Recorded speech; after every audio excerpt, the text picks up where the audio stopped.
नमस्कार, आप देख रहे हैं हिंदुस्तान मेल न्यूज और मैं हूं आपके साथ में खजिन। आइए नजर डालते हैं आज की कुछ ताजा खबरों पर। मध्य प्रदेश की आर्थिक राजधानी इंदौर में देवी अहिल्या विश्वविद्यालय में स्वराज विषय पर परिचर्चा का आयोजन किया गया।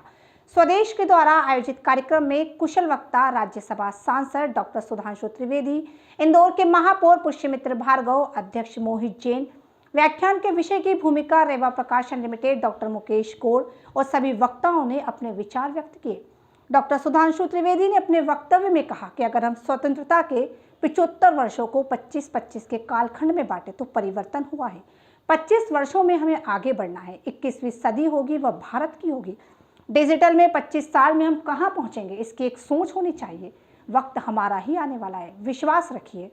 हमें विश्व शक्ति नहीं, जगत गुरु बनना है। हम सराय नहीं, ज्ञान का केंद्र है। सुख के मार्ग पर प्रेरित करने की सामर्थ्य हमारी ही है।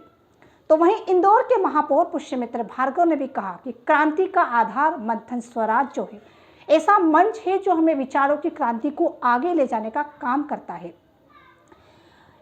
हमने ऐसे विचारों को भी भूमिकाओं में देखा है, अभावों के ऊपर उठकर विचारों को नजदीकी से देखा है।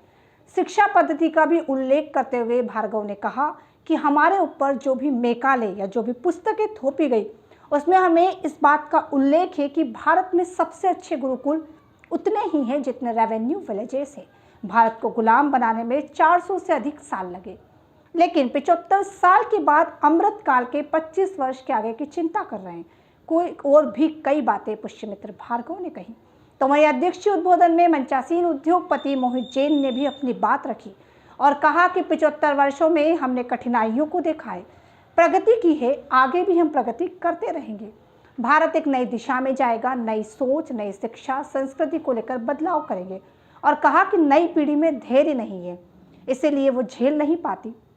अमृत काल की बढ़ोतरी को हासिल करना है, दिशा दिखाएंगे तो नंबर 1 भी हो सकता है। कई वक्ताओं ने अपने विचार व्यक्त किए। इसी तरह कार्यक्रम की बेला चलती रही और रात्रि 10 बजे तक कार्यक्रम का समापन हुआ। कम्युनिस्ट पार्टी कब बनी? 1925 में। और जो कि अपने को भारतीय कहते ही नहीं है, वो कहते हैं कम्युनिस्ट पार्टी ऑफ इंडिया। वो भारत की कम्युनिस्ट पार्टी है, वो भारतीय कम्युनिस्ट पार्टी नहीं है। यानी वो एक मल्टीनेशनल की इंडिया की ब्रांच है। तो वो अपने को प्रेरणा में विदेशी, हम एकमात्र दल हैं जो स्वतंत्रता के बाद उत्पन्न हुए। विचार, प्रेरणा, वाणी, वेश, तत्व, दर्शन, सब कुछ हमने इस स्वदेश से लिया और बढ़ते बढ़ते आज हम उस मुकाम तक पहुंचे कि भारत के सबसे बड़े और प्रमुख राजनीतिक दल बने।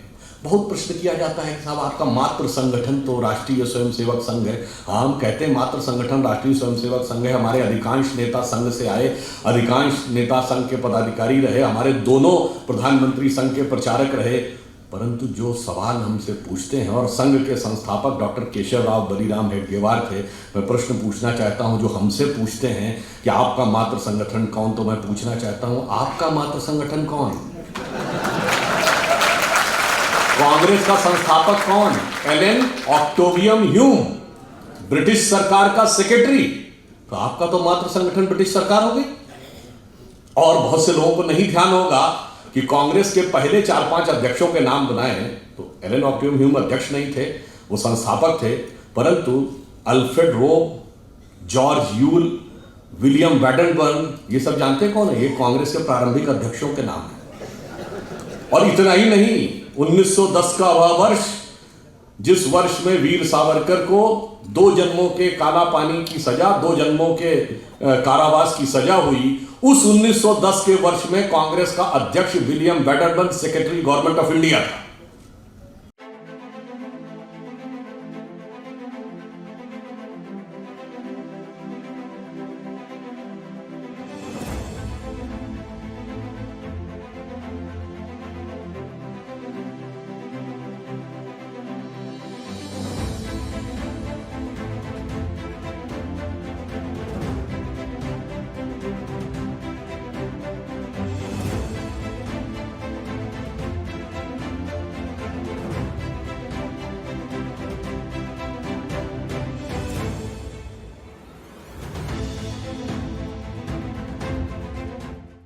स्वराज 75वें अमृत महोत्सव के तहत भारत का अमृत काल 2022 से 2047 विषय पर वैचारिक मंथन आयोजित किया गया।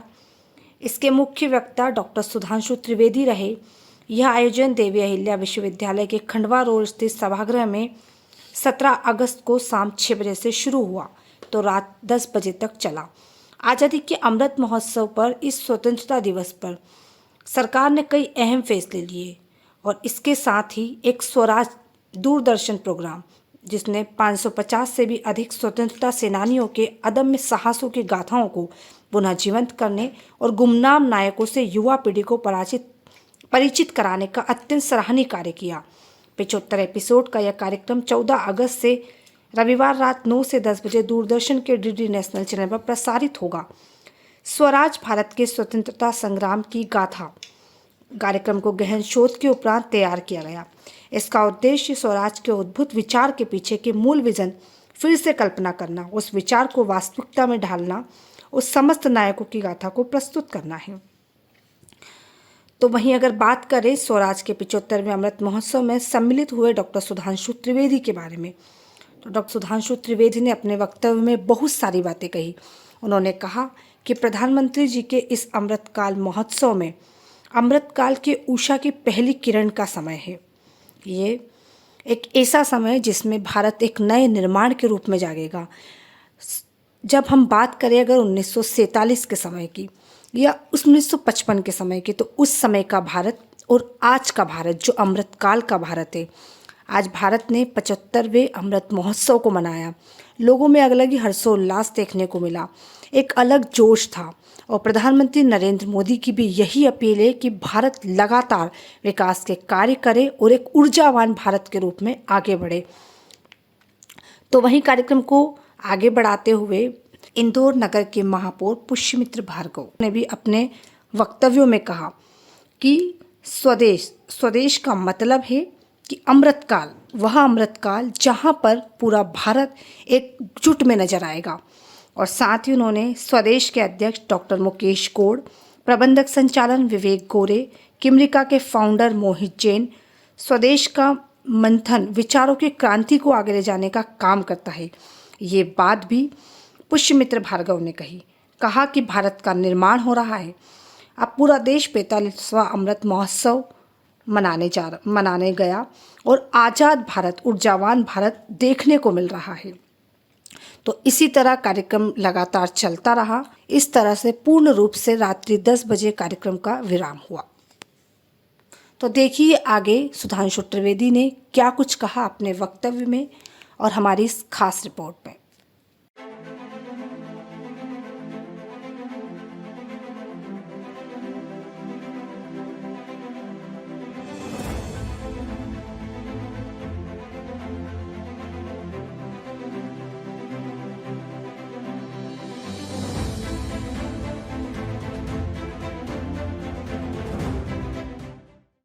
मंच पर विराजमान यहाँ के प्रथम नागरिक महापौर आदरणीय श्री पुष्यमित्र भार्गव जी, इस कार्यक्रम के अध्यक्ष श्री मोहित जैन जी, श्री मुकेश मोड़ जी, विवेक गोरे जी और स्थानीय संपादक श्री शक्ति सिंह परमार जी,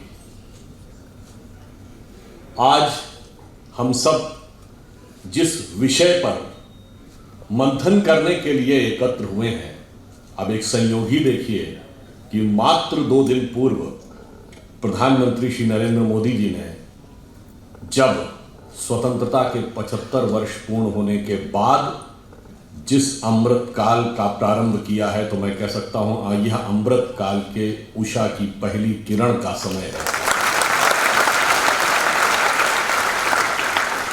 और शायद मेरा तो ये पहला ही वक्तव्य है उसके बाद, और स्थान पुण्य श्लोका देवी अहिल्याबाई होलकर जी का वह स्थान जिन्होंने भारत के विष तत्व को हटाकर अमृत तत्व को स्थापित करने के जो कार्य किए, चाहे काशी विश्वनाथ हो, अयोध्या हो, केदारनाथ हो, रामेश्वरम हो, यहाँ तक कि आप में से बहुत से लोगों को पता होगा कि उन्होंने पेशावर में पंच तीर्थ मंदिर का भी जीर्णोद्धार कराया।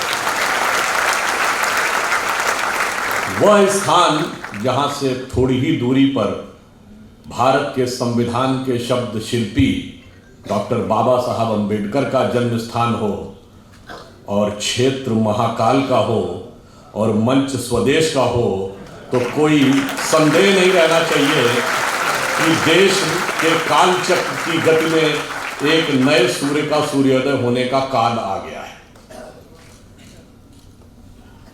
इसलिए जब प्रधानमंत्री जी ने इस विषय की बात कही है तो हम सबको सोचना चाहिए कि इस विषय में कोई सार्थकता है या विषय सिर्फ एक वक्तव्य है।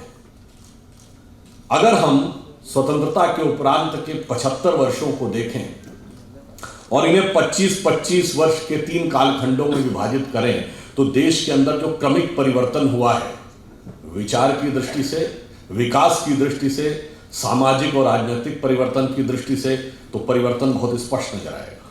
पहले 25 साल 1947 से 72 राजनीतिक दृष्टि से एक ही पार्टी की सरकार रहती थी, चुनाव होते थे, कभी सरकार नहीं बदलती थी। वैचारिक दृष्टि से भारत की स्वतंत्रता के बाद का कोई भी वसवा का तत्व बहुत दबा हुआ था। ब्रिटिश कॉलोनियल लीगेसी के ज्यादातर व्यवस्थाएं यथावत चली आ रही थी। सिविल सर्विसेज में भी अंग्रेजी अपरिहार्य थी। इवन जिस जमाने में हम लोगों ने इंजीनियरिंग दिया है उस जमाने में भी फिजिक्स, केमिस्ट्री, मैथ्स का पेपर तब चेक होता था जब आप अंग्रेजी क्वालिफाई कर जाते थे, अदरवाइज नहीं चेक होता था। 72 से 97 दूसरा वर्ष आता है, दूसरा कालखंड। अब परिवर्तन शुरू होता है, डेमोक्रेसी मैच्योर होती है।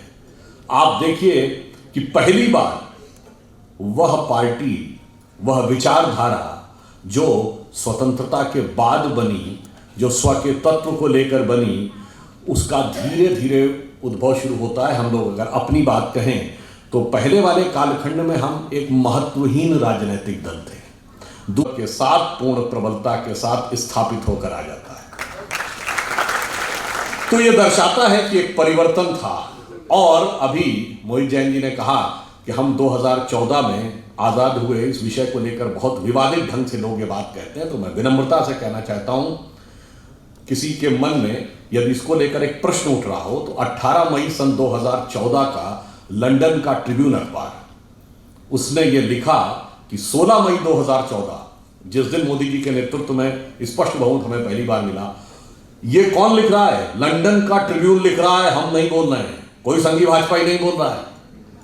वो कहता है कि ये 16 मई 2014 का दिन भारत के इतिहास में दूसरी आजादी का दिन माना जाना चाहिए, क्योंकि इससे पहले जो राजनीतिक व्यवस्थाएं, जिन विचारों ने भारत को डोमिनेट किया, वो किसी न किसी रूप में ब्रिटिश कॉलोनियल लीगेसी के प्रतीक थे।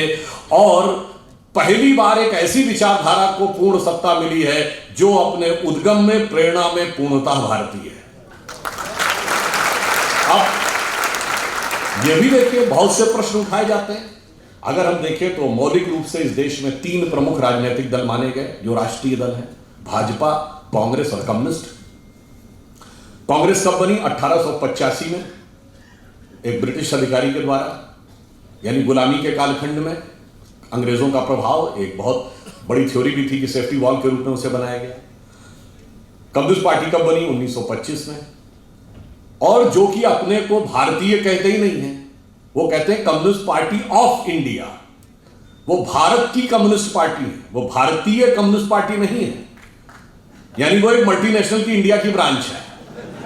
तो वो अपने को प्रेरणा में विदेशी, हम एकमात्र दल हैं जो स्वतंत्रता के बाद उत्पन्न हुए, विचार, प्रेरणा, वाणी, वेश, तत्व, दर्शन, सब कुछ हमने इस स्वदेश से लिया और बढ़ते बढ़ते आज हम उस मुकाम तक पहुंचे कि भारत के सबसे बड़े और प्रमुख राजनीतिक दल बने। बहुत प्रश्न किया जाता है कि साहब आपका मात्र संगठन तो राष्ट्रीय स्वयंसेवक संघ है। हाँ, हम कहते हैं मात्र संगठन राष्ट्रीय स्वयंसेवक संघ है। हमारे अधिकांश नेता संघ से आए, अधिकांश नेता संघ के पदाधिकारी रहे, हमारे दोनों प्रधानमंत्री संघ के प्रचारक रहे। परंतु जो सवाल हमसे पूछते हैं, और संघ के संस्थापक डॉक्टर केशव राव बलिराम हेडगेवार थे, मैं प्रश्न पूछना चाहता हूं जो हमसे पूछते हैं कि आपका मातृ संगठन कौन, तो मैं पूछना चाहता हूं आपका मातृ संगठन कौन? कांग्रेस का संस्थापक कौन? एलन ऑक्टेवियम ह्यूम, ब्रिटिश सरकार का सेक्रेटरी। तो आपका तो मातृ संगठन ब्रिटिश सरकार हो गई। और बहुत से लोगों को नहीं ध्यान होगा कि कांग्रेस के पहले 4-5 अध्यक्षों के नाम बनाए तो एलन ऑक्टेवियम ह्यूम अध्यक्ष नहीं थे, वो संस्थापक थे, परंतु अल्फ्रेड रोब, जॉर्ज यूल, विलियम वैडनबर्न, ये सब जानते हैं कौन है? ये कांग्रेस के प्रारंभिक अध्यक्षों के नाम हैं। और इतना ही नहीं, 1910 का वह वर्ष जिस वर्ष में वीर सावरकर को 2 जन्मों के काला पानी की सजा, 2 जन्मों के कारावास की सजा हुई, उस 1910 के वर्ष में कांग्रेस का अध्यक्ष William Wedderburn secretary government of India था। अब बताइए, आप ब्रिटिश हुक्मरान के हुक्म के नीचे पैरों के तले बैठकर स्वतंत्रता का आंदोलन लड़ रहे थे। इसलिए भाई, अपने मातृ संगठन, तुम्हारा मातृत्व भ्रातृत्व कहां था, यह देख लिया जाए तो दूध का दूध पानी का पानी हो जाता है। इसलिए जब हम यह बात कहते हैं कि इस देश में एक बड़ा परिवर्तन आया, तो आप देखिए, जब स्वतंत्रता का अमृत महोत्सव आया 2022, तो एक और परिवर्तन है। इस समय भारत के सभी प्रमुख पदों पर विद्यमान लोग, राष्ट्रपति, प्रधानमंत्री, लोकसभा अध्यक्ष और राज्यसभा के उपसभापति, और चाहे गृह मंत्री, रक्षा मंत्री, सभी स्वतंत्र भारत में पैदा हुए हैं। तो यह भी एक कालचक्र के एक बड़े परिवर्तन को दर्शाता है कि अब भारत एक लंबी छलांग मारने के लिए आगे तैयार है। अब यह प्रश्न उठता है कि हम ये अगले 25 वर्ष में प्राप्त कैसे करेंगे? तो देखिए, इन 25 वर्षों में जो हमें आगे बढ़ना था, जैसा अभी पुष्यमित्र जी चर्चा कर रहे थे कि सुदर्शन जी ने कहा था कि भारत एक बड़े संक्रमण काल से गुजर रहा है, और उन्होंने कहा था वो 175 वर्ष का है, और वो ये कहा था श्री अरविंदो ने, और श्री अरविंद का भी 15 अगस्त 2022 150 वर्ष पूरे हुए थे। श्री अरविंदो ने कहा था भारत एक महान परिवर्तन से गुजर रहा है जो 175 वर्ष का है, जिसका प्रारंभ स्वामी रामकृष्ण परमहंस के जन्म से हुआ। उनका जन्म 1836 में हुआ था, 175 साल 2011 में पूरे होते हैं। उन्होंने कहा था उसके बाद भारत का स्वर्णिम भविष्य दिखने लगेगा। आप कोई संदेह है कि 2011 के बाद क्या दिखना शुरू हुआ था? तो जो 21वीं सदी भारत की होगी, इसमें कोई संदेह नहीं है। भारत में किस विचार की होगी, यह संकेत भी 2011 के बाद यानी 2012 ऑनवर्ड्स मिलना शुरू हो गया था। तो जो महापुरुषों के वचन हैं वो व्यर्थ नहीं जाते हैं, हमें यह समझना चाहिए। इसीलिए देखिए, जब हम सत्ता में आए दिया तो क्या कहा? जन धन योजना। कि कैसे संभव था कि भारत महान भारत बनेगा, आधे से ज्यादा लोग 60% लोगों का बैंक अकाउंट ही नहीं होगा, वो अर्थव्यवस्था के हिस्से ही नहीं होंगे। फिर उन्होंने क्या कहा? स्वच्छ भारत अभियान। फिर उन्होंने क्या कहा? बेटी बचाओ बेटी पढ़ाओ। तो तमाम राजनीतिक पंडितों ने कहा ये स्वच्छता और बेटी बचाओ बेटी पढ़ाओ तो नॉन पॉलिटिकल इश्यूज हैं, इनका क्यों पड़ता था? और बेटी बचाओ का जो भी समस्या थी वो निर्धन वर्ग या निम्न मध्यम वर्ग या मध्यम वर्ग तक थी। तो आप देखिए, परिवर्तन इतना आया कि 2014 से पहले जितनी आसानी से किसी के हाथ में कोई रैपर हो, कोई गुटखे का टुकड़ा हो, कुछ हो, बड़ी आसानी से लोग सड़क पर फेंक दिया करते थे। अब 8 साल में हमने देखा कि हमारे विचार में, सोच में बदलाव आया। अब कोई ऐसे नहीं फेंकता, हम देखते हैं कि कहाँ पर जाके कूड़ादान है वहाँ डालते हैं। बेटी बचाओ बेटी पढ़ाओ कहा गया तो कितना बड़ा परिवर्तन आया कि जो लिंग अनुपात था नवजात शिशुओं का, उसमें 29 पॉइंट की बढ़ोतरी हुई। और वह राज्य जो हरियाणा, राजस्थान जैसे राज्य जहां सबसे खराब स्थिति थी, वहां स्थिति अब बहुत बेहतर हो गई। एक सोच में परिवर्तन आया। 46 करोड़ लोग फाइनेंशियल इंक्लूजन से जुड़े, जो विश्व का सबसे बड़ा फाइनेंशियल इंक्लूजन था। अगली जरूरत क्या होती है गरीब की? बीमारी। घबराता है कि अगर कभी बीमारी आ गई तो हजारों रुपए का खर्चा कहां से आएगा, तो आयुष्मान भारत योजना है। अगली जरूरत क्या होती है? शिक्षा। तो इसलिए सर्व शिक्षा अभियान आया। फिर सोच में बदलाव आया। पहले की सरकारें सोचती थी इस वर्ग को देना है, उस वर्ग को देना है। हमने कहा जी सबको देना है। इसलिए हर गांव में बिजली, हर घर में नल का प्रक्रम चल रहा है, हर गांव में सड़क पहुंचाने का काम किया। और मैं यह भी कहना चाहता हूं, धारणा यदि प्रचलित यह भी हो कि कोई हमें वोट दे रहा है या नहीं दे रहा, इसके बावजूद हमने दिया, जिन वर्गों के बारे में धारणा थी कि वो हमें वोट नहीं देते, उनके भी 70% लोगों को सरकार की किसी न किसी योजना का लाभ मिला।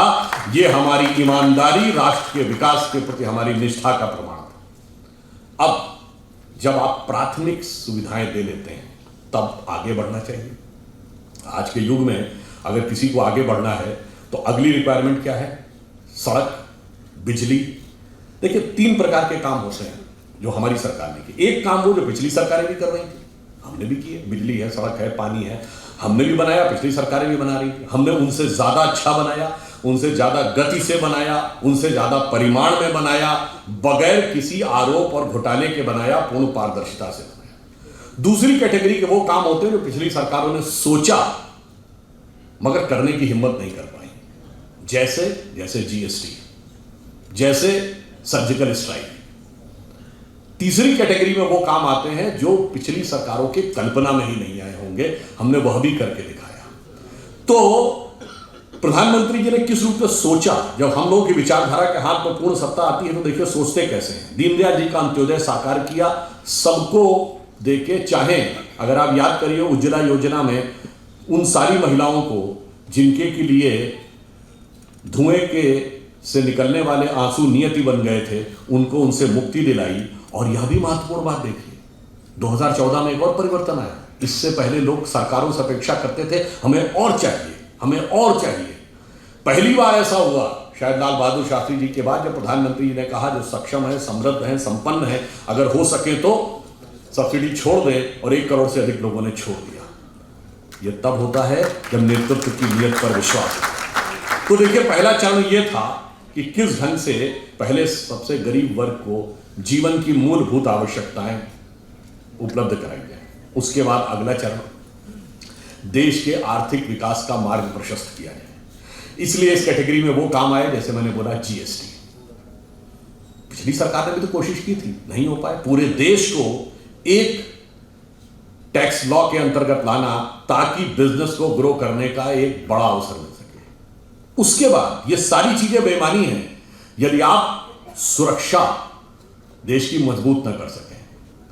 अब हमने आपको बताया जो सर्जिकल स्ट्राइक थी, बहुत से पिछली सरकारों ने क्लेम किया जी हमने भी कहा था, हमने भी अबे किया था तो क्यों नहीं हो पाया। और यह बात मैं प्रमाण के साथ बोलता हूं। अमेरिकी राष्ट्रपति बराक ओबामा ने अपनी किताब द प्रॉमिस लैंड में लिखा, 2010 में भारत आए थे, उस यात्रा का वृत्तांत देते हुए उन्होंने लिखा कि 26/11 के हमले के बाद उस समय की सरकार ने, जबकि सेना तैयार थी पाकिस्तान के ऊपर एक स्ट्राइक करने के लिए, उस समय की सरकार ने इसलिए अनुमति नहीं दी क्योंकि उस सरकार को लगता था कि इससे उपजे वातावरण से भाजपा को राजनीतिक लाभ न मिल जाए। ये आपकी हिम्मत नहीं थी, इसलिए नहीं कर पाए। हमने क्या बदलाव किया सोच में?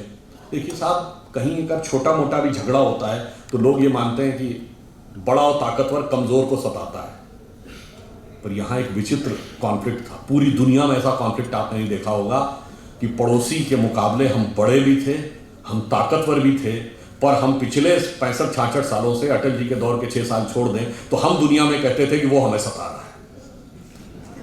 1948 का 47 का युद्ध दुनिया का विचित्र युद्ध था। हमेशा युद्ध विराम की मांग वो सेना करती है जो हार रही हो। संयुक्त राष्ट्र में वो देश जाता है जो छोटा हो, कमजोर हो, हार रहा हो, या हम बड़े थे, ताकतवर थे, जीत रहे थे, बस 48 से 72 घंटे की बात थी, पीओके हमारा होना चाहिए, हम संयुक्त राष्ट्र संघ में चले गए। ऐसे विचित्रता के उदाहरण हमने प्रस्तुत किए और भारत की छवि बनी कि एक सॉफ्ट स्टेट है, कोई भी आके हमें दबा सकता है, कोई भी आएगा और हमारे साथ किसी भी प्रकार की शरारत करके चला जाएगा और हम सिर्फ शांति के कबूतर उड़ाते रहेंगे। परंतु वो भूल गए कि हम जिस परंपरा के में विश्वास करते हैं, भारतीय परंपरा ये कहती है कि हम नाग पंचमी भी मनाते हैं, सांपों को दूध भी पिलाते हैं, तो नाग यज्ञ करने का सामर्थ्य भी रखते हैं जिसमें सारे नाग आकर तो हमने यह प्रेरणा ली कि कश्मीर घाटी को लहू लुहान करने वालों सुनो, एक भी बलिदान हुआ जवान नहीं भूले हैं, और दूध भी पिलाते हैं परंपरा हमारी मित्र, किंतु नाग यज्ञ का विधान नहीं भूले। और आपने देखा कि पहली बार भारत ने इन 8 वर्षों में, अब now the era of India जो सॉफ्ट स्टेट इज ओवर, अब वो दिन चले गए सब जैसे मैं तो लखनऊ का रहने वाला हूँ, हमारे एक कहावत होती है, अमा मियाँ वो दिन लद गए जब उस साल लल्लू खा फाकते उड़ाया करते थे। तो वो कबूतर उड़ने के दिन लद गए और अब वो समय आ गया जब हम प्रबलता प्रखरता के साथ अपनी बात कहते हैं। और समय में कितना बदलाव आया। ये 8 वर्ष 75 वर्ष के पहले 8 वर्ष हैं जब हमने पाकिस्तान से कोई ऑफिशियल बायलैटरल डायलॉग, औपचारिक द्विपक्षीय वार्ता नहीं की। और इसके बावजूद क्या हुआ, ये पहला मौका है। आप याद करिए, एक दौर था 1990 में, उस समय बेनजीर भुट्टो ने पाकिस्तान की नेशनल असेंबली में बोला था, जगमोहन जी गवर्नर थे उनके लिए, ये जगमोहन को हटाओ नहीं तो इसको भगमोहन बना देंगे। और हमारी सरकार ने हटा लिया था। और एक ये दौर था जब पाकिस्तान की नेशनल असेंबली में खड़े होकर इमरान खान ने कहा कि जो कुछ इन्होंने बालाकोट में किया उससे ज्यादा खौफनाक कुछ करने जा रहे हैं। याद करिए कि पाकिस्तान के फॉरेन मिनिस्टर शाह महमूद कुरैशी का बयान नेशनल असेंबली में, आप सबको वीडियो क्लिपिंग याद होगी, उन्होंने कहा कि साहब हमारे पास आर्मी चीफ आए, उनके पैर कांप रहे थे, उन्होंने कहा खुदा का वास्ता है कि अभिनंदन को वापस कर दीजिए शाम तक, वरना 9 बजे के बाद हिंदुस्तान अटैक कर देगा। ये तो 1971 में कभी नहीं हुआ कि फॉरेन मिनिस्टर और आर्मी चीफ ये कहे कि उसके पैर कांप रहे थे, वो भी पाकिस्तान की नेशनल असेंबली में। उनका दिया बयान है, किसी पत्रकार का बयान नहीं है। यह परिवर्तन है। फिर कुछ काम ऐसे जो इस अमृत काल को आगे वास्तविकता में चरितार्थ करेंगे, जो किसी ने सोचा नहीं। जैसे अगर भारत को इलेक्ट्रिसिटी चाहिए, विकसित देश बनना है, तो पावर रिक्वायरमेंट है इंफ्रास्ट्रक्चर के बाद। अब पावर में हमारा 44% पावर कोल से आता है। अब कोयले से अगर हम इतनी भारी मात्रा में एनर्जी लेंगे तो एक तो उससे पर्यावरण का बहुत प्रभाव पड़ेगा आने वाले समय में, और हम कितनी ऊर्जा ले पाएंगे। तो इस पर सोचना चाहिए कि भगवान ने भारत को क्या दे रखा है। देखिए, भारत के 2 छोरों को देखिए, पूर्वी छोर और पश्चिमी छोर। पश्चिमी क्षेत्र का जो इलाका है जिसमें गुजरात है, राजस्थान है, वैसे आजकल तो वहाँ पानी बहुत गिर रहा है, मगर सामान्यतः वहाँ पानी की कमी रहती है, मगर सूर्यदेव बहुत प्रचंड रूप में वहाँ पर अपना प्रबलता दिखाते हैं। और जो पूर्वी हिस्सा है जिसमें बिहार है, उड़ीसा है, बंगाल है, असम है, वहाँ नदियों के पाट बहुत चौड़े हैं, बहुत पानी गिरता है, बाढ़ की समस्या रहती है। अब देखिए, उन्होंने सोचा कि इसको हम कैसे भारत की सामर्थ्य के लिए प्रयोग कर सकते हैं। तो जो पूर्वी हिस्सा था वहां पे क्यों ना ड्रेजिंग करके, उसमें गहराई करके इनलैंड वाटरवेज कम्युनिकेशन की शुरुआत की जाए।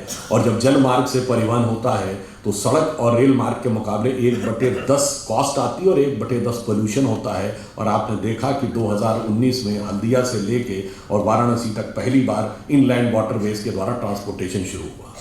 और जिधर पानी कम गिरता है तो क्यों नहीं सोलर एनर्जी का प्रयोग करना चाहिए। सोलर एनर्जी की बात हो सकता है दूसरों ने, किसी ने सोची हो, हम सोलर एनर्जी में इतनी लंबी छलांग लगाए वो इंपॉर्टेंट नहीं है।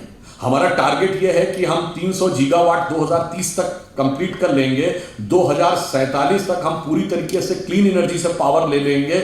ये इंपॉर्टेंट नहीं है। इंपॉर्टेंट यह है कि एक इंटरनेशनल सोलर अलायंस बना और उसका केंद्र भारत में, दिल्ली के पास गुरुग्राम में बना, यानी सोलर पावर के वर्ल्ड लीडर के रूप में हम स्थापित होंगे। ये किसी ने कल्पना नहीं की होगी। दूसरा उदाहरण देखिए, कल्पना न करने का।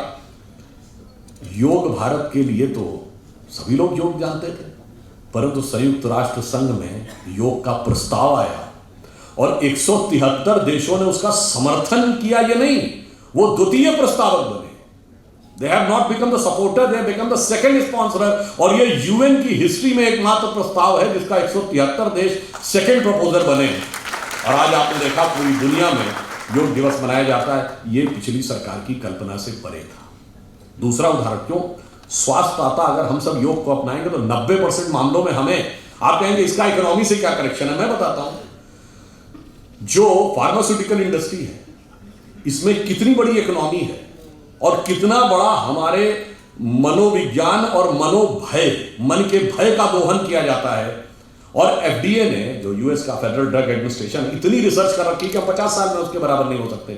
परंतु यदि हम योग का सही ढंग से पालन करें तो हमें 80 से 90% मामलों में जरूरत ही नहीं। पर आपने कभी सोचा कि हमारा देश वो देश था जहां के वैज्ञानिकों ने चंद्रयान बना लिया पर वो मिसाइल नहीं बना सकते थे। ये बताइए, हम फाइटर प्लेन नहीं बना सकते थे। इंटरकॉन्टिनेंटल बैलिस्टिक मिसाइल तक बनाने की हमारी सामर्थ्य आ गई थी, मगर हम असॉल्ट राइफल नहीं बना सकते। ये बात तक संगत लगती है। हम बना नहीं सकते थे, गलत है, हम बनाना नहीं चाहते थे। पूर्ववर्ती सरकारों ने कभी इसमें आत्मनिर्भर नहीं होने दिया, क्योंकि शायद ये रहा होगा कि बहुत सारे आर्म्स एंड एम्युनिशन की खरीद चलती रहेगी और उसके साथ जो कुछ चलता है वो भी चलता रहेगा। तो पहली बार हमने अब आत्मनिर्भर डिफेंस प्रोडक्शन में शुरू किया, जो भी 1 लाख करोड़ की इंडस्ट्री है। अभी वर्तमान परिस्थिति में माना जाता है कि अगले 20 वर्षों में 5 लाख करोड़ की डिफेंस एंड एरोस्पेस इंडस्ट्री होगी।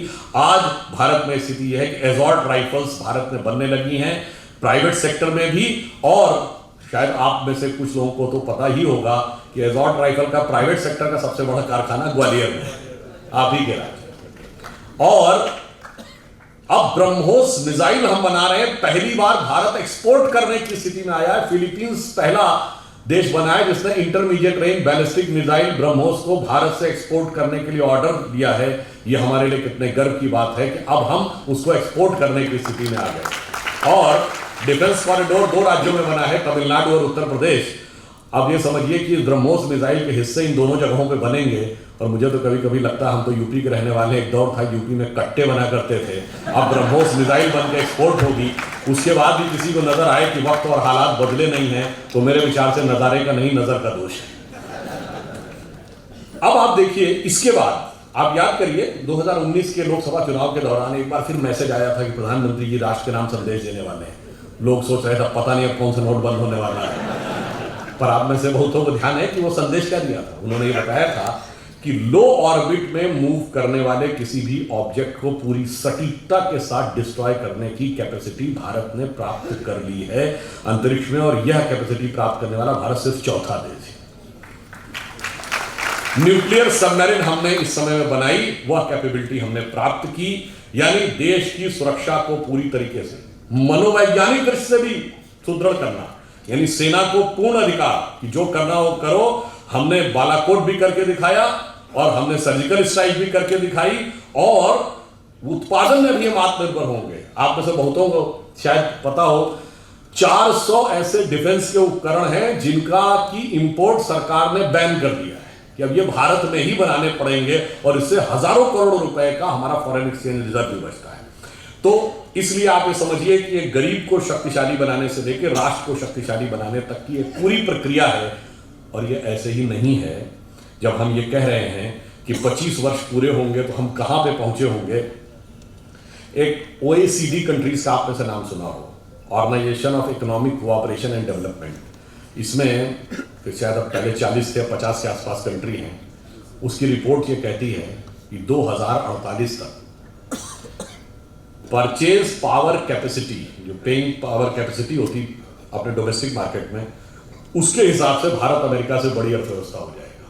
पेइंग पावर की पैरिटी होती है, जैसे अब ये बोतल है, ये आपको 10 रुपए की मिलती है। अब वो डॉलर के हिसाब से तो कितने की हुई, 12 सेंट की हुई ना। अमेरिका में 12 सेंट की नहीं मिलती है, वहां $1 की मिलती है। तो यहां एक बोतल 80 रुपए की नहीं मिलती है, तो उसे कहते हैं पेइंग पावर पैरिटी। तो मतलब हर चीज को आप डॉलर से कन्वर्ट करके नहीं देखते हैं, आप देखते हैं कि उस देश में क्या मिलता है। जैसे यहां किसी कोई 80 रुपए में ठीक ठाक नाश्ता करके आ सकता है, पर अमेरिका में $1 में कोई ठीक ठाक नाश्ता नहीं कर सकता। वहां $4 से $5 चाहिए नाश्ता करने के लिए। तो पेइंग पावर पैरिटी में तो हम आगे हो जाएंगे। अरे ये तो OECD का अनुमान है, आप चिंता मत करिए।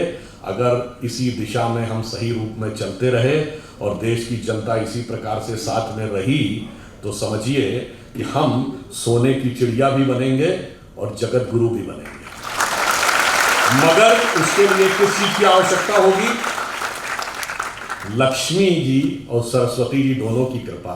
लक्ष्मी जी भी कमल पे विराजती हैं और सरस्वती जी भी कमल पे विराजती हैं। तो जब तक कमल खिला रहेगा तो ये OECD के सारे अनुमानों को फेल करते हुए हम सबसे बड़ी अर्थव्यवस्था हर दृष्टि से हो जाएंगे, सिर्फ पेइंग पावर पैरिटी के हिसाब से नहीं होंगे। ये मैंने आपको इसलिए बताया कि हम आगे, और हम देखिए सबसे पहले आके डिजिटल इंडिया की जो शुरुआत हुई, ये डिजिटल टेक्नोलॉजी कहां तक अगले 25 साल में जा सकती है, हमने कल्पना नहीं की है। जैसे मैं उदाहरण देना चाहता हूं, आज से 25 साल पहले चले जाइए, 1996 में, 26 साल पहले। आप में से बहुत लोगों को याद होगा, पहली बार ऐसा हुआ कि कंप्यूटर ने शतरंज की बाजी खेली गैरी कास्पारोव के साथ। IBM के कंप्यूटर डीप ब्लू 1996 में। वो एक शुरुआत थी डिजिटल एरा की। कि मतलब एक आर्टिफिशियल इंटेलिजेंस की एक फर्स्ट इनिशियल स्टेज थी, तब किसी ने नहीं कल्पना की होगी कि 26 साल के अंदर ऐसी ऐसी स्थिति आ जाएगी कि हम सबके हाथ में मोबाइल होंगे। मुझे याद है मैं पहली बार अमेरिका गया सन 2000 में, तो हमारी उम्र बहुत कम थी। तो उस समय जो नेविगेशन सिस्टम है ना, जो गूगल मैप हर फोन पे है, नेविगेशन सिस्टम जिन गाड़ियों में लगा होता पता उसकी कॉस्ट क्या थी? $4,500, और डॉलर 50-55 रुपए का था, यानी 2.5 लाख रुपए का वो नेविगेशन सिस्टम होता था। और जिन गाड़ियों में लगा होता था बहुत बड़े बड़े लोग ही लगवा पाते थे। तब हम लोग बड़ा आश्चर्य लगता था, तो बताता हुआ चलता है, लेफ्ट जाइए, बाएं जाइए, दाएं जाइए। अब फ्री में सभी के हाथ में। इसलिए मैं कह रहा हूं कितनी दूर तक अगले 25 साल में जा सकता है, पूरा एक विजन होना चाहिए। इसलिए डिजिटल इंडिया हो या इंटरनेट के कनेक्शंस में बढ़ोतरी हो या ब्रॉडबैंड के कनेक्शन जो 6 करोड़ थे अब 80 करोड़ हो गए, ये सब इसलिए जरूरी था। या डिजिटल पेमेंट में हम सबसे आगे आते जा रहे हैं कि अगले 25 साल में हम टेक्नोलॉजी में कहां तक पहुंचेंगे, इस बारे में हमें समझने की जरूरत है। जैसा कि अभी जैन साहब कह रहे थे, तो ये भी याद दिलाते हैं 2014 से पहले स्टार्टअप सिर्फ 500 के आसपास थे, अब 70,000 के आसपास है। 100 से अधिक यूनिकॉर्न है। अमेरिका के बाद सबसे ज्यादा यूनिकॉर्न बनाने वाली कंपनियों में से, देशों में से एक हो गए। यानी इतनी फास्ट गति से हमारी ग्रोथ हो रही है। और आप यह भी समझिए कि इस परिवर्तन के इस दौर में जब हम इस रफ्तार से आगे बढ़ रहे हैं, तो एक बार मुझे याद है कि एक टीवी डिबेट हो रही थी, तो उसमें यह हुआ कि अमेरिका ने मदद पाकिस्तान को रोक दी। तो वो पाकिस्तान की तरफ से एक पत्रकार महोदया बैठी, तो उन्होंने कहा जी आपको मदद की जरूरत होगी, हमें मदद की जरूरत नहीं है। तो हमने कहा जी हम अमेरिका से क्या लेते हैं ये इंपॉर्टेंट नहीं है, हम अमेरिका को क्या देते हैं।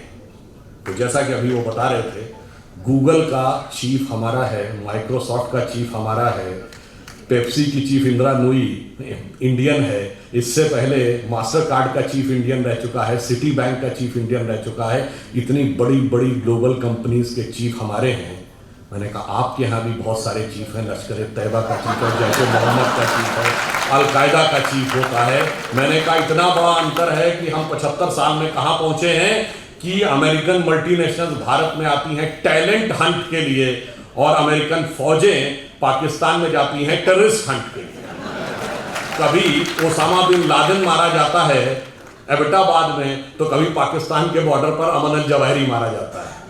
और इतना ही नहीं, हम अमेरिका को सिर्फ इतना ही नहीं देते हैं। जैसा कि अभी मोहित जी कह रहे थे कि भाई मैं तो बिजनेस का व्यक्ति हूं, तो समाज, राजनीति, आध्यात्म, इस विषय पर तो मैं नहीं बोलूंगा। मैं तो बताता हूं कि बिजनेस और आध्यात्म का भी हमारे यहाँ कैसा कनेक्शन है। हम सब व्हाट्सएप यूज करते हैं, फेसबुक यूज करते हैं, तो उसका ओनर कौन है? Mark Zuckerberg.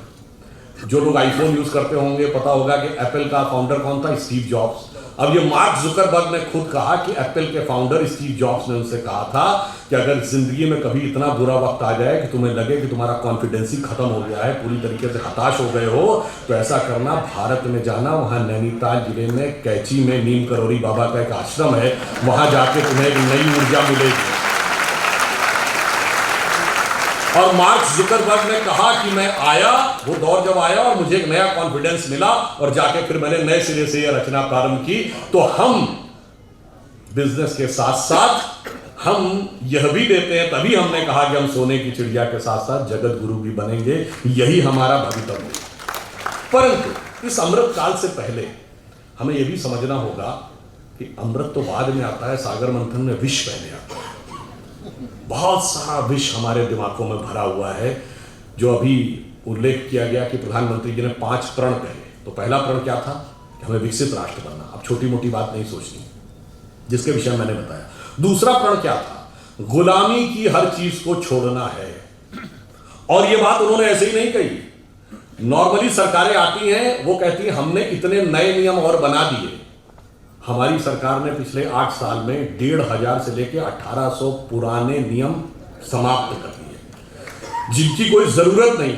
और कैसे कैसे नियम? एक बार अमित शाह जी ने मुझे बताया कि जब वो गुजरात के गृह मंत्री थे, तो 1965 के युद्ध के समय क्या होता था कि पाकिस्तान अपनी तरफ से गुब्बारों के द्वारा कुछ पैम्फलेट भारतीय क्षेत्र में छोड़ देता था। उनका कहना था 2001 तक उसकी रिपोर्ट बन के आती थी कि इस हफ्ते कोई गुब्बारा या उसके द्वारा कोई पैम्फलेट भारत के क्षेत्र में नहीं लाया गया, और उसके लिए भी ड्यूटी लगी रहती थी। ये उदाहरण है कि कितने रिडंडेंट यानी कालबाह्य नियम भी थे, उन सबको समाप्त किया। उसके बाद आगे बढ़े तो जो पुरानी चीजें हैं रिडंडेंट हो गई हैं, उनको समाप्त करने की जरूरत थी। पर हमारे मन में विष कैसे भरा रहता है, मैं आपको एक उदाहरण देना चाहता हूं आप ही के क्षेत्र से। यहां अहिल्याबाई होलकर जी का पुण्य स्थान है। आपने अहिल्याबाई जी का नाम किसके नाम पे पढ़ा? अहिल्या जी के नाम पे पढ़ा। हम सब ने वो कहानी सुनी, गौतम ऋषि की पत्नी अहिल्या थी, इंद्र ने आकर संपर्क स्थापित कर लिया, इसलिए वो पत्थर बन गई। फिर भगवान राम के द्वारा उनकी मुक्ति हुई। कितना गलत है, महिलाओं के साथ कितना अत्याचार होता था, यही दिमाग में भरा हुआ है ना। पर आप में से किसी ने कभी ध्यान दिया कि अहिल्या शब्द और गौतम शब्द और राम शब्द का अर्थ क्या है? अहिल्या का अर्थ होता है जिसे हिलाया ना जा सके। देखिए, ये सब हमारे अंदर की चेतना के द्वंद्व का प्रकटीकरण है। क्योंकि जब भगवान जन्म लेते हैं तो केवल एक सामान्य, उसे लीला क्यों कहते हैं, वो एक एक जून के जीवन की घटना हमारे अंदर की चेतना का एक प्रकटीकरण है। मन की वह अवस्था जिसे विचलित नहीं किया जा सके, जिसे जरा भी हिलाया ना जा सके, वह है अहिल्या। जब मन उस अवस्था में पहुंचता है। अहिल्या किसकी पत्नी है? गौतम ऋषि की। जब आप अंधकार के परे चले जाते हैं और ज्ञान के प्रकाश का साक्षात्कार करते हैं, तब चेतना उस अवस्था में पहुंचती है जिसे विचलित नहीं किया जा सकता। ये गौतम और अहिल्या के पति पत्नी होने का अर्थ है। और इसमें एक और बात है, आपको नहीं पता होगा, यह अंग्रेजी का जो गो शब्द है ना, इसका मतलब जाना, वो संस्कृत के गो से निकला है। यही गो शब्द का अर्थ है जाना। गौतम का यही अर्थ है, तम के परे जाना। 10 बार आया है रामचरितमानस में, गो गोचर लग जा मन जाई तो जानो माया भरमाई। मगर हमारे दिमाग में भरा है कि गो अंग्रेजी का शब्द है। हमारे यहाँ गोचर, ग्रहों की गति को गोचर कहते हैं ना। आज का गोचर, ज्योतिषी से पूछे, कहता आज का गोचर, ये सब गो शब्द जाने से बना है। अब इंद्र कौन है? इंद्र शब्द का अर्थ जानते क्या है? बहुत बार हम लोगों ने सुना, खूब हमारे यहाँ कहानियों में है कि जैसे ही कोई एक ऋषि तपस्या करने लगा तो इंद्र ने जो है अपना अप्सराएं भेजकर उसकी तपस्या भंग करने का प्रयास किया, क्योंकि इंद्र का आसन डोलने लगा। इसका क्या अर्थ है? इंद्र शब्द का अर्थ जानते क्या है? आपने ईंधन वर्ड सुना है? फ्यूल के लिए यूज होता है, सोर्स ऑफ एनर्जी। ये ईंधन शब्द इंद्रन शब्द का अपभ्रंश है। इंद्रिय शब्द इंद्र से निकला है। हमारी सारी सांसारिक इंद्रियों की जो सोर्स एनर्जी है, दैट इज इंद्र। और जब कोई तपस्या करता है तो इसका क्या हुआ? वो इंद्रियों को कंट्रोल करने की कोशिश करता है, तो इंद्र का आसन डोलता है, यानी इंद्रियों की सत्ता कमजोर पड़ती है। तो बाय लॉ ऑफ इनर्शिया इंद्रियां सबसे ज्यादा तेजी से उसके ऊपर इनर्शिया बैक फोर्स मारती हैं। और वो सबसे ज्यादा किस पे मारेंगी? मानसिक रूप से मानेंगे, क्योंकि मन सबसे प्रबल इंद्रिय है। इसीलिए कभी आपने ध्यान ही नहीं दिया होगा कि अप्सराओं के नाम क्या? मेनका, जहां पर बने एकाग्र हो, उर्वशी, हृदय को वश में करने वाली, ये सब प्रवृत्तियां हैं जो जाकर हमारे मन पर अटैक करती हैं। तो जैसे ही इंद्रियों की शक्ति, जब आप अंधकार के परे चले गए और उसे विचलित नहीं किया जा सकता था, यदि इंद्रियों की शक्ति के प्रभाव में आ गए तो क्या हुआ? पत्थर का क्या हुआ? चेतना शक्ति का लोप हो गया। आप पदार्थ यानी सांसारिक शक्ति के रूप में रह गए। जो आध्यात्मिक चेतना थी वो चली गई। अब आध्यात्मिक चेतना दोबारा कब मिलेगी? राम शब्द का अर्थ जानते क्या होता है? हिंदी या संस्कृत में शब्द है, रम धातु से बना है, जिसका अर्थ होता है रमना। रमनते इतना, रमणीक स्थान, रमता जोगी, यानी किसी भी चीज जिस चीज में सेटल्ड होती है उसको रमना कहते हैं। इसीलिए राम शब्द का तात्विक अर्थ है रमनते इतरामा, अर्थात वह तत्व जिसमें सारा संसार सेटल्ड है। फिर यानी वही divine element which beholds the entire universe, फिर जब उसके साथ दोबारा संपर्क होगा, that conscious energy will revive और वर्ल्ड एनर्जी विल डिसअपियर। मगर हमारे दिमाग में क्यों? अब ये क्यों किन ने पाएगा? जानते क्यों? 1854 में कार्ल मार्क्स ने एक आर्टिकल लिखा है शिकागो हेराल्ड ट्रिब्यून में कि हिंदू जाति चाहे जितनी भी समृद्ध हो, पर वो नंदी, बैल, बंदर, हनुमान और हाथी गणेश को पूजने वाले इसी लायक थे कि उनके ऊपर हुकूमत की जाए, क्योंकि वो मूर्ख थे। मानवर हम मूर्ख नहीं थे, इतना समझने लायक बुद्धि आपके पास नहीं थी, क्योंकि आपने ना कभी भारत में आए, ना आपने भारतीय संस्कृति पढ़ी, ना आपने संस्कृत पढ़ा, और आपने कुछ नहीं पढ़ा, और उसके बावजूद बैठे बैठे व्याख्या दे दी। और मैं पुनः ये बात चुनौती से कहता हूं, किसी मार्क्सवादी ने वैदिक संस्कृत पढ़ी ही नहीं। जैसे कोई आईआईटी या इंजीनियरिंग कॉलेज में जाकर बीटेक करे नहीं और इंजीनियरिंग का भाषण देने लगे, उसी प्रकार कोई मार्क्सवादी बताए उसने किस वैदिक गुरुकुल में जाकर वैदिक संस्कृत पढ़ी है और फिर वेदों में कमेंट्री की है। अंग्रेजी में पढ़ के वेदों में कमेंट्री की है।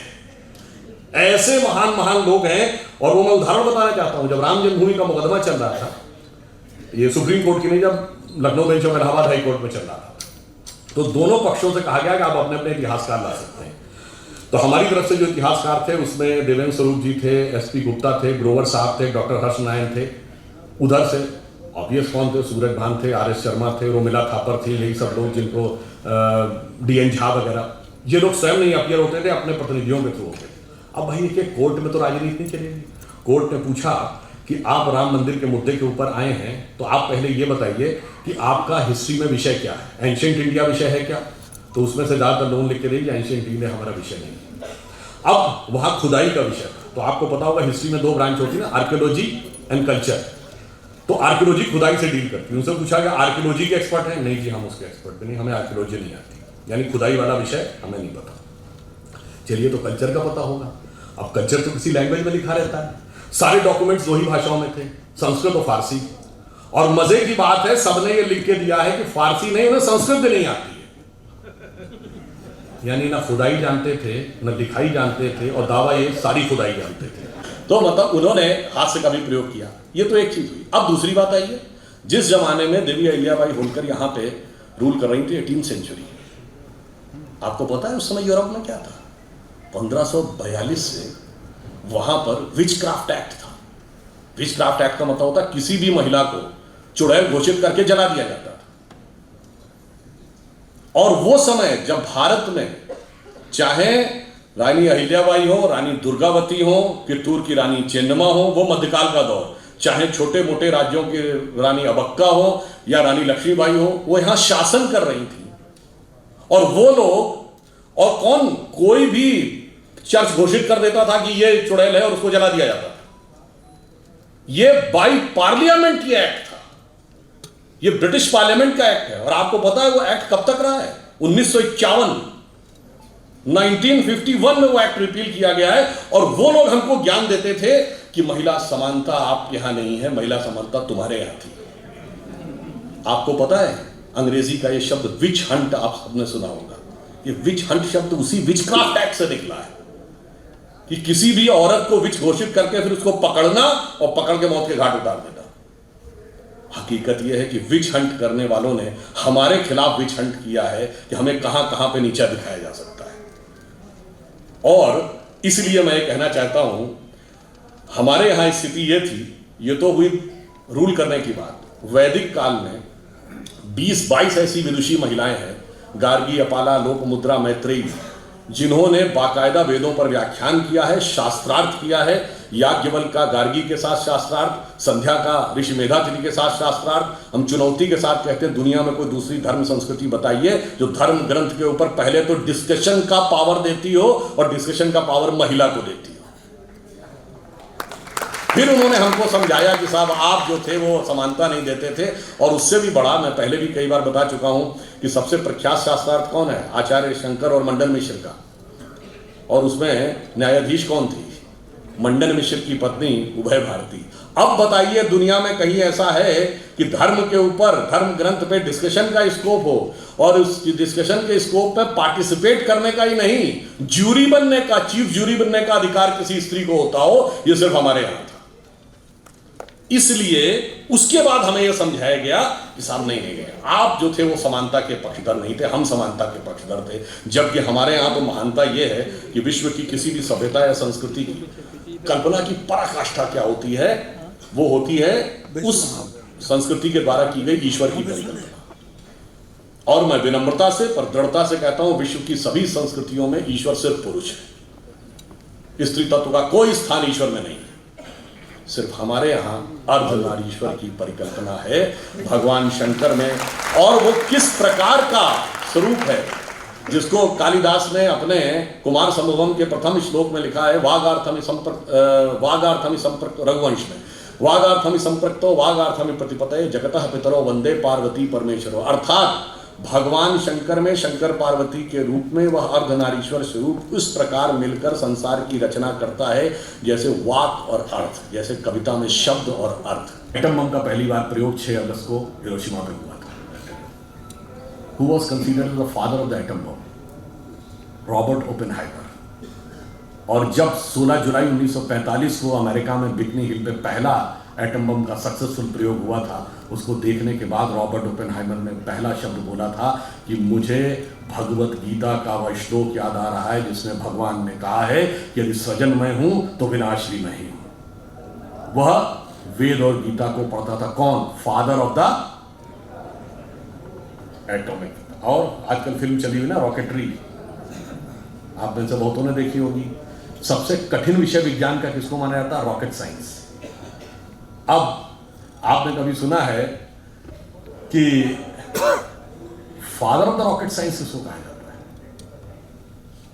एक जर्मन वैज्ञानिक था वर्नर वॉन ब्रॉन, जिसने सबसे पहले रॉकेट इंजन बनाया, उसको कहा जाता father of the rocket science. और वर्नर वॉन ब्रॉन का जो गुरु था वो एक जर्मन साइंटिस्ट था जिसका नाम था हर्मन ओबर्थ। और हर्मन ओबर्थ ने यह कहा है कि वो ज्ञान के लिए वेद और उपनिषद को पढ़ता था। यह बात जानते हैं कहां लिखी है? एक यूरोपियन साइंटिस्ट है इरिक वॉन डाइकन, जिसने अपनी किताब चैरियट्स ऑफ गॉड में लिखी है। यानी रॉकेट साइंस जिसको सबसे कठिन साइंस माना जाता था, उसके फादर यानी फादर ऑफ रॉकेट साइंस का गुरु कहता है कि हम ज्ञान के लिए वेदों को पढ़ते थे। और यह कहने वाला एक यूरोपियन साइंटिस्ट है, इसमें कोई इंडियन नहीं है और संघी भाजपाई तो कोई नहीं है। आप समझिए ज्ञान का इतना बड़ा स्रोत यहां पर, और वहां पे हमको यह समझाया जाता है कि साहब आप ये बताइए धरती गोल है। ये क्या कहा जाता है कि साहब पहले यूरोप वालों ने हमको बताया धरती गोल है, जबकि मैं किसी के भावना हाथ नहीं करना चाहता, पर लिखा तो वहां किताब में आज तक है कि धरती चपटी है और धरती स्थिर है। खैर कोई बात नहीं। हमारे यहां ज्योग्राफी को हिंदी में क्या कहते हैं? तो नाम से ही गोल है, मतलब कहीं कोई संदेह ही नहीं है कि गोल था। दूसरा, आपने वाराह अवतार देखा होगा, तो वाराह के दांत में फंसी हुई धरती गोल है कि चौकोर है? तो सदैव से गोल है। उसके बावजूद हमें समझाया जाता है कि गोल धरती है, जो उन्होंने हमको बताया। इसलिए मैं आपसे कहना चाहता हूं कि इतना ज्यादा हमारे दिमागों में विष भरा है, हमें कभी यह बात समझ में नहीं आती है कि विष किस किस करीने से भरा गया है। अब वो सिर्फ ऐसा नहीं है कि पाठ्य पुस्तकों से भरा गया है, अरे वो हमें लेखों से, कहानियों से, फिल्मों से, सबसे हमारे दिमाग में भरा गया है। और वो इस ढंग से भरा गया है कि हमें तो पता भी नहीं लगता है कि ये कब हमारे दिमाग में इम्प्रिंट्स कर दिया गया। जैसा कि मैं पहले भी कई बार बोल चुका हूं, 1970 के बाद की एक फिल्म बताइए जिसमें भगवा वस्त्रधारी पॉजिटिव रोल में हो। बाकी तो छोड़िए, कंठी माला पहने हुए, धोती कुर्ता पहने हुए, तिलक लगाए हुए व्यक्ति पॉजिटिव रोल में हो। चुनौती से पूछता हूं, typical attire of a villain. और छोड़िए, पूर्ण भारतीय वेशभूषा की महिला, यानी जो सिंदूर भी लगाए हो, बिंदी भी लगाए हो, मंगलसूत्र पहने हो, साड़ी पहने हो, वो एक दुष्ट सास या भाभी होगी।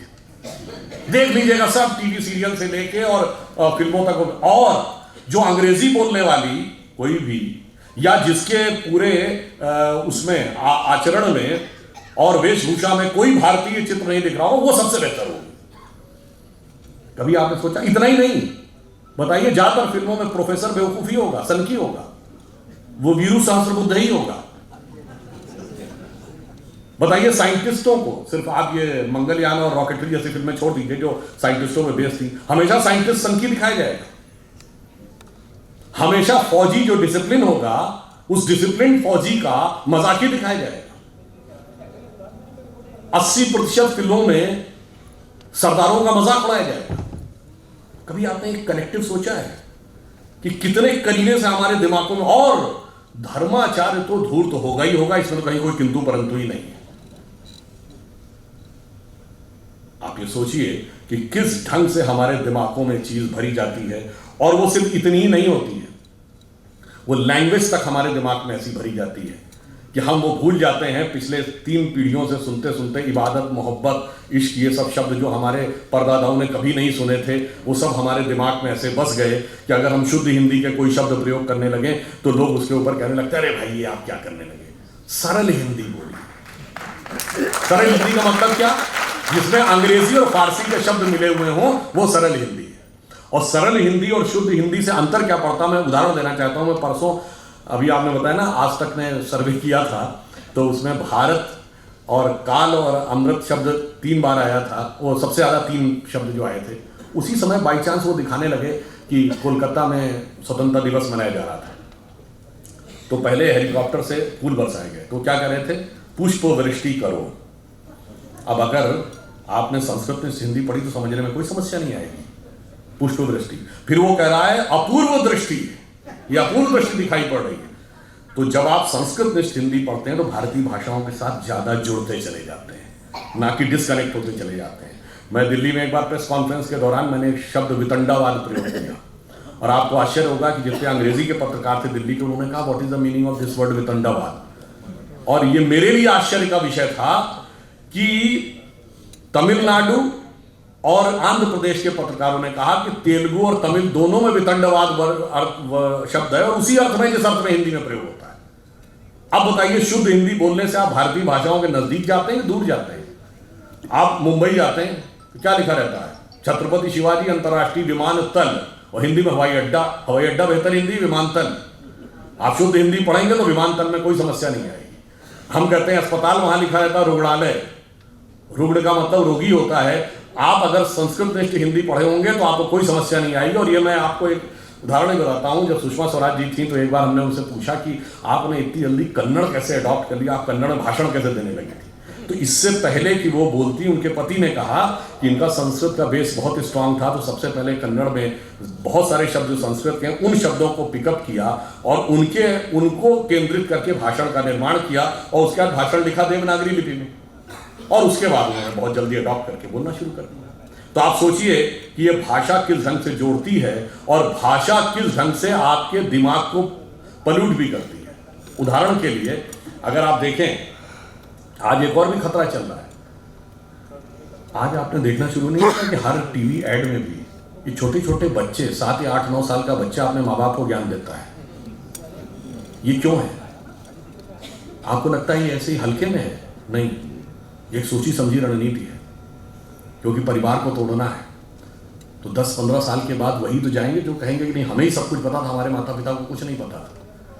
जैसे मैं ये एक उदाहरण भी आपको देना चाहता हूं, ये बात मैंने एक बार पहले भी बोली है। अभी हरनाथ संधू को मिला है मिस वर्ल्ड का पुरस्कार, वरना इससे पहले 1994 से 2003 के बीच में ढेर सारी भारतीय लड़कियों को मिस वर्ल्ड, मिस यूनिवर्स मिला, उसके बाद गायब हो गया। यानी सुंदर लड़कियां ना 1994 से पहले पैदा होती थी ना 2003 के बाद। ये आपको लॉजिकल लगती है बात? नहीं जी, 1991 में नई अर्थव्यवस्था आई, भारत के पास इंफ्रास्ट्रक्चर नहीं था, तो कहां से पैसा आएगा? क्योंकि ना हमारे पास फिजिकल इंफ्रास्ट्रक्चर था ना फाइनेंशियल इंफ्रास्ट्रक्चर था। तो बाकायदा कोलंबिया यूनिवर्सिटी का एक रिसर्च पेपर है कि बेसिकली पैसा कहां से आएगा मार्केट।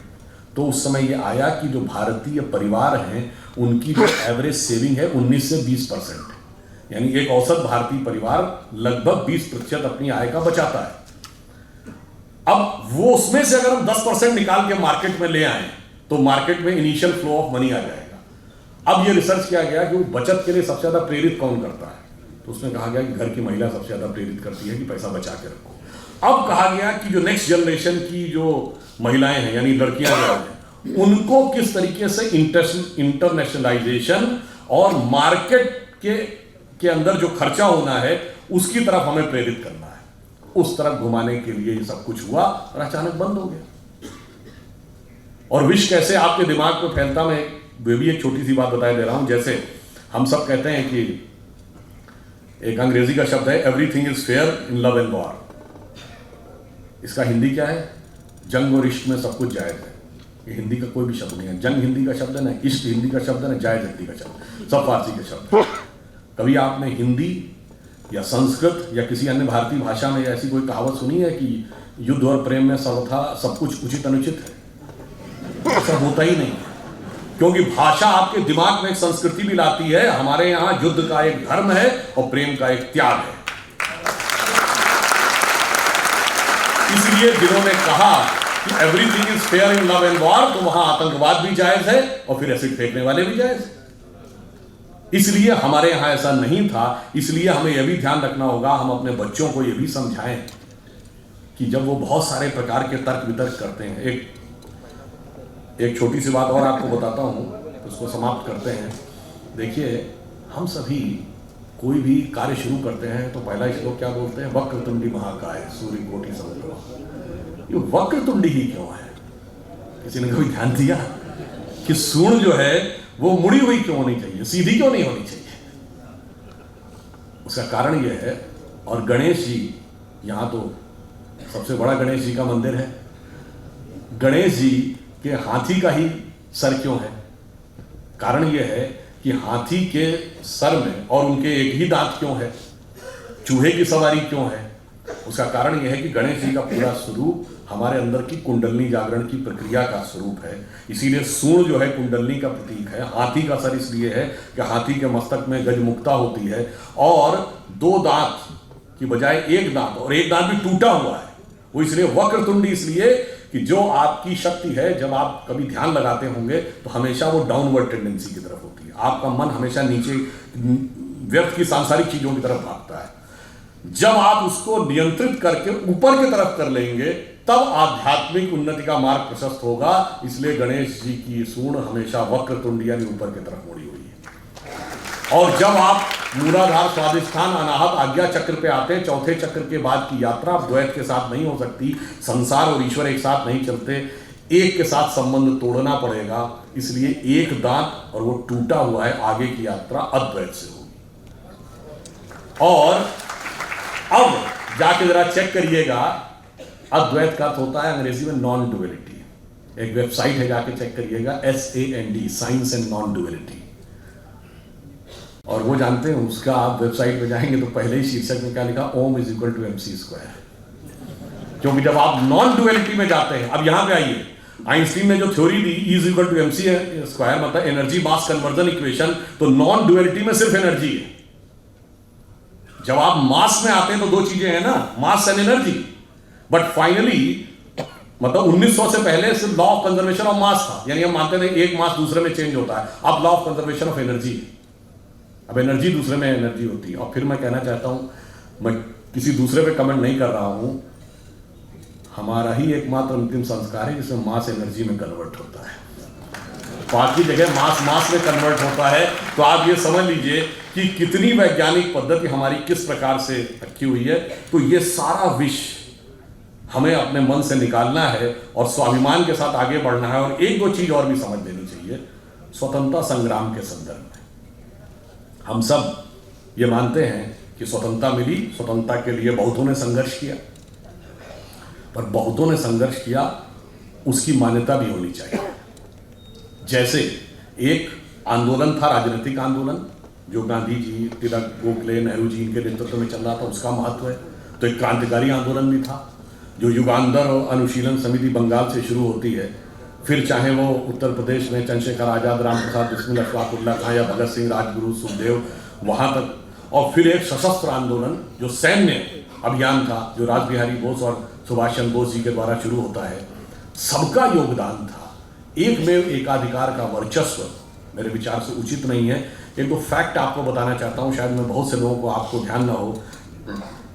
जवाहरलाल नेहरू जी 15 अगस्त 1947 को प्रधानमंत्री नहीं बने थे। 2 सितंबर 1946 को कैबिनेट मिशन प्लान के तहत वो अंतरिम सरकार का नेतृत्व उन्होंने संभाला था। 2 सितंबर 1946 को क्यों? आप लोगों ने अगर पढ़ा हो तो भारत को आज़ादी देने का जो निर्णय लिया था अंग्रेजों ने, तो 30 जून 1948 डेट थी। फिर ये 11 महीने प्रीफोन कैसे हो गई, क्यों हो गई? उसको अगर समझना है तो आप ये समझिए कि उनका मैं नाम भूला हूं, ब्रिटिश सेना के कमांडर इन चीफ थे मिस्टर क्लाउड। उन्होंने 24 नवंबर 1945 को लेटर लिखा। वर्ल्ड वॉर खत्म हो चुका था, 25 लाख की फौज थी भारत की, जिसमें ब्रिटिश सैनिक सिर्फ 40,000 थे।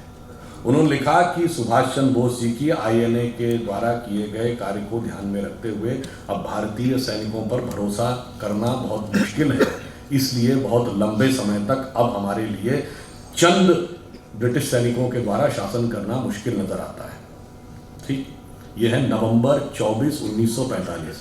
जनवरी 1946 कैबिनेट मिशन प्लान अप्रूव होता है कि अब एक कैबिनेट मिशन भेजा जाएगा, मगर टारगेट था 30 जून 1948। अब 12 फरवरी 1946 को मिस्टर क्लाउड एक और लेटर लिखते हैं वायसराय को। वो कहते हैं मेरे पास जो इंफॉर्मेशन आ रही है उसके अनुसार तो भारतीय सैनिकों के अंदर अच्छा खासा असंतोष पनप रहा है, क्योंकि लाल किले में ट्रायल शुरू हो गया है जो आजाद हिंद फौज के सैनिक पकड़े गए थे उनके विरुद्ध, और उसको लेकर बहुत असंतोष है, जनता भी उनके साथ है। इसलिए अब हम इस पर कुछ भी भरोसा नहीं कर सकते, इस सेना पर। ये वो लिखते हैं 12 फरवरी 1946 को, और 18 फरवरी 1946 को मुंबई में नौसेना की अपराइजिंग हो जाती है। और देखते देखते 2-3 दिनों के अंदर बॉम्बे से कलकत्ता और कराची तक 20,000 नौसैनिक सड़कों पे आ जाते हैं। 70 से अधिक वॉरशिप्स कब्जा कर लिए जाते हैं। ब्रिटिश सैनिक, उस समय जो टेलीग्राम भेजा गया है उसमें यह तक बताया गया है कि जितने भी ब्रिटिश अधिकारी हैं भारत के भिन्न भिन्न कोनों में, वो कराची और मुंबई जितनी जल्दी हो सके वहां अपने परिवारों के साथ पहुंच लें, ताकि in case of any emergency वो एक इवैक्यूएशन प्लान की तरह रहे, ताकि वो अपने उनके परिवारों को वहां से निकाला जा सके। इस कदर भयभीत हो गए थे और ब्रिटिश कमांडर्स की बात कोई मानने को तैयार नहीं था। तब उन्होंने सरदार पटेल और नेहरू जी से और कांग्रेस के नेताओं से आग्रह किया कि आप उन नौसैनिकों को आश्वासन दीजिए, और उनके आश्वासन के बाद वो बात छुपी। उसके बाद तो यह तय हो गया कि जितनी जल्दी हो सके जान बचा के भागे। सबसे बड़ा कारण वो नौसेना की अपराइजिंग थी, इसीलिए 2 सितंबर 1946 को सरकार बना दी गई, और इसीलिए 30 जून 1948 तक रुकने की बजाय 15 अगस्त 1947 को कर दिया गया। और शायद आप में से बहुत से लोगों को यह पता हो कि 15 अगस्त 1947 का दिन क्यों चूज किया गया था। वो इसलिए चूज किया गया था क्योंकि 15 अगस्त 1945 को जापान ने सरेंडर किया था, and that's where finally the Second World War ended and the British supremacy was established. ये लॉर्ड माउंटबेटन ने खुद लिखा है। तो आप ये समझिए कि स्वतंत्रता के संघर्ष में बहुतों का योगदान है, मगर जिसका योगदान सर्वाधिक है उसको पीछे कर दिया जाता है। हम में से कितनों ने जनरल नॉलेज में पढ़ा कि आजाद हिंद फौज की निर्वासित सरकार थी 1943 में। जब हमारी सरकार आई तो 2018 में जब उसके 75 वर्ष पूरे हुए तो जो जीवित सैनिक थे उनको 26 जनवरी की गणतंत्र दिवस की परेड में बाकायदा शान के साथ उनकी परेड निकाली गई। उससे पहले तो जो इतिहास पढ़ता था उसे पता था।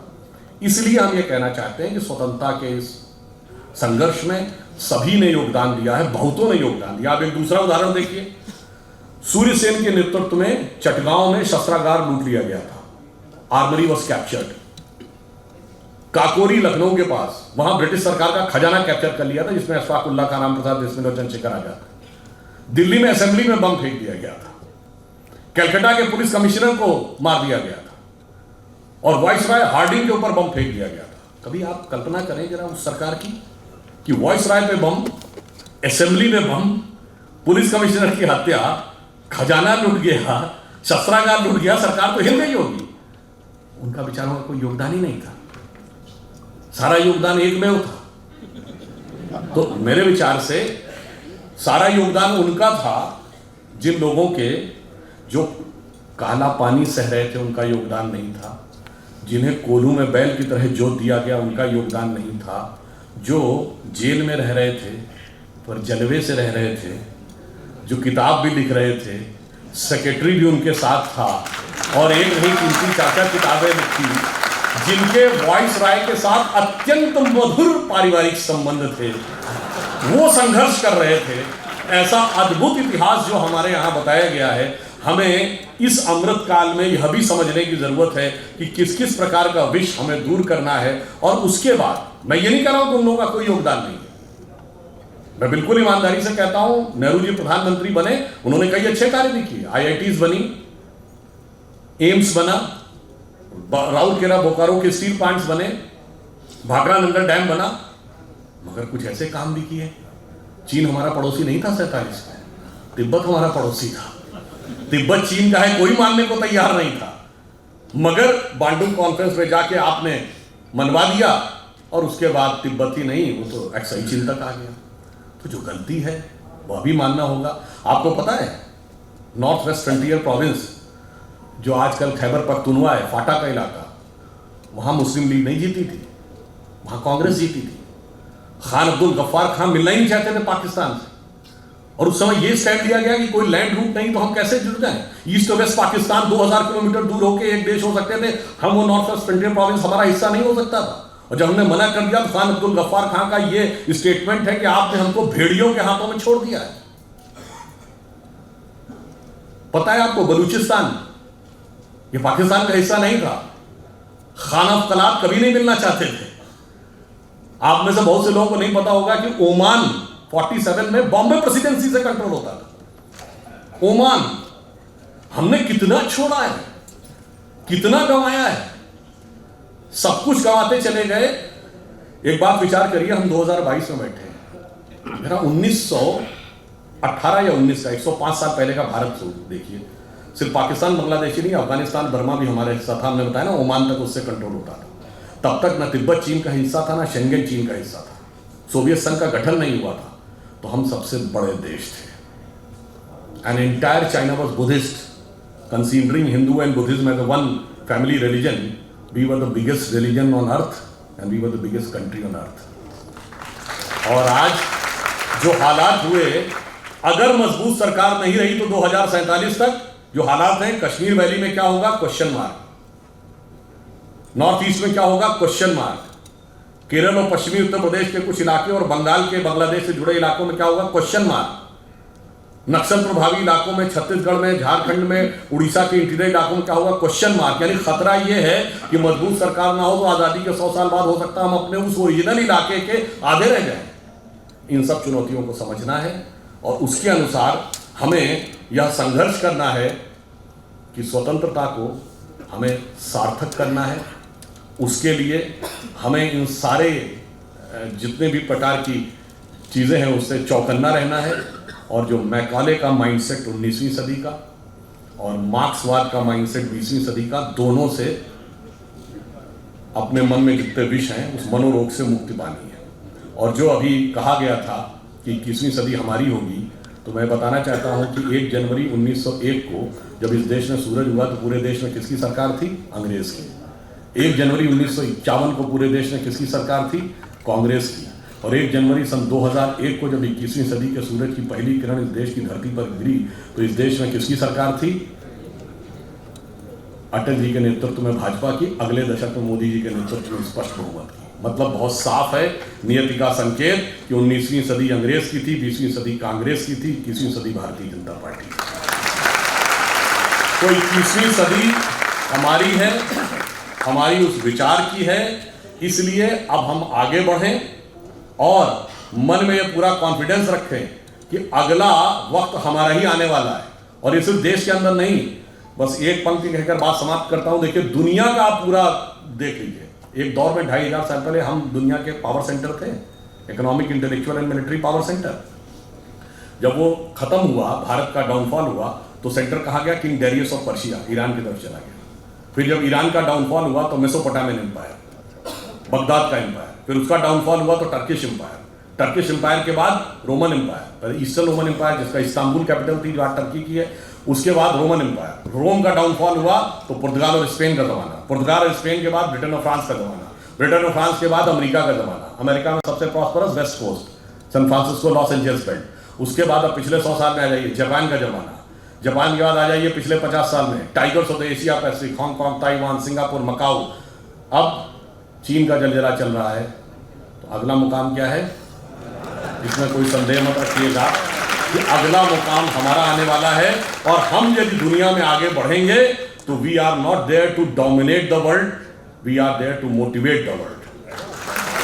चीन दुनिया को दबाने के लिए आगे आ रहा है, हम दुनिया को प्रेरित करने के लिए आगे आ रहे हैं। और इसीलिए हम वर्ल्ड की सुपर पावर नहीं बनना चाहते, हम जगत गुरु बनना चाहते हैं। क्योंकि पावरफुल व्यक्ति के बगल में खड़े होकर अक्सर आप संकोच, ठिठका, कहीं कहीं दबा हुआ महसूस कर सकते हैं, परंतु गुरु के बगल में खड़े होकर आप आनंदित, आह्लादित और उन्नत महसूस करते हैं। और जिसकी झलक योग दिवस के रूप में दिखाई पड़ने लगी है कि हम राष्ट्र से लेकर व्यक्ति तक को मोटिवेट करने की क्षमता रखते हैं। और फाइनली एक बात और कह दूं, ये प्रेरणा हमें कहाँ से मिलती है। आज आप देखिए, चाइना ताइवान के ऊपर डोमिनेट करना चाह रहा है, तो रशिया यूक्रेन के ऊपर डोमिनेट करना चाह रहा है। तो पूरी दुनिया की जियोपॉलिटिक्स इस पर चल रही है, एनेक्सेशन, सब्जुगेशन एंड डोमिनेशन। यानी या तो कंट्री को मिला लो, पिछले 100 सालों में हुआ ना, या फिर सब्जुगेट कर लो, उसको किसी ट्रीटी का हिस्सा बना लो, यानी इनडायरेक्टली अपना शासन कर लो, या डोमिनेट कर लो, एक कॉन्ट्रैक्ट कर लो ताकि वो सरकार वहीं रहे मगर आपका कंट्रोल रहे। परंतु हम इन तीनों में से किसी में विश्वास नहीं करते। क्यों? जब भगवान राम ने लंका पर विजय प्राप्त की तो क्या उसका एनेक्सेशन किया? नहीं। वहां कोई अपना डिप्टी या वाइसराय अपॉइंट किया यानी सब्जुगेशन किया? नहीं। वहां से कोई कॉन्ट्रैक्ट साइन कराया यानी डोमिनेशन किया? नहीं। मूल्यों को स्थापित किया और सह अस्तित्व का विचार दिया। इसीलिए we are the only country in the world we never went for invasion, and if somebody consider Hinduism as a religion we never went for conversion, because we are having no concept of conversion. और पूरी दुनिया में आग लगी हुई है इसी वजह से। इसलिए अगर 21वीं सदी में विश्व का उदय होना है तो वो सिर्फ हम ही दे सकते हैं, और हमारे अंदर ही वो क्षमता है। अटल जी की कविता की यह पंक्ति, उस विचार जिसे सांप्रदायिक कह के बहुत लांछित किया जाता है, वो सिर्फ हमारी उन्नति के लिए अमृतकाल जरूरी नहीं है। जब 2047 में हम उस पीक के ऊपर बैठे होंगे, उस समय हम दुनिया को क्या दे रहे होंगे।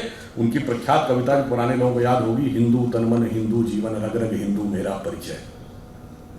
तो उन्होंने कहा था कि होकर स्वतंत्र मैंने कब चाहा मैं कर लूं जग को गुलाम, मैंने तो सदा सिखाया है करना अपने मन को गुलाम। गोपाल राम के नामों पर कब मैंने अत्याचार किया, कब दुनिया को हिंदू करने घर घर में नरसंहार किया। कोई बतलाए काबुल में जाकर कितनी मस्जिद तोड़ी, भूभाग नहीं शत शत मानव के हृदय जीतने का निश्चय। हिंदू तन मन हिंदू जीवन रग रग हिंदू मेरा है। और फाइनली एक कॉन्सेप्ट अपने दिमाग से पूरी तरह निकालना पड़ेगा। ये जो हमसे कहा गया ना, हम वो देश थे जो आके सेटल होते गए तो लोग बसते चले गए। सरजमीने हिंद पर अक़वाम आलम के फिराक, काफिले बसते गए हिंदोस्तां बनता गया। ये हम सराय नहीं थे कि आके सेटल होते गए, हम वो थे जहां ज्ञान का पहला उदय हुआ और पूरे विश्व को हमने संदेश दिया। इसलिए हमारा राष्ट्रवाद क्या है? हिमालय के आंगन में प्रथम उसे किरणों का दे उपहार, उषा ने हंस अभिनंदन किया और पहनाया हीरक हार। जगे हम लगे जगाने विश्व लोक में फिर फैला आलोक, व्योम तम पुंज हुआ तब नष्ट, निखिल संस्कृति हो उठी अशोक। तो संपूर्ण संसार को शोक से विरत करके उसे सुख के मार्ग पर प्रेरित करने की सामर्थ्य हमारी है। इसके लिए आप प्रण करें, कमर कसें, स्वतंत्रता को सार्थक करने कमर कसें, बलिदान करें, जो पाया उसमें खो न जाए, जो खोया उसका ध्यान करें।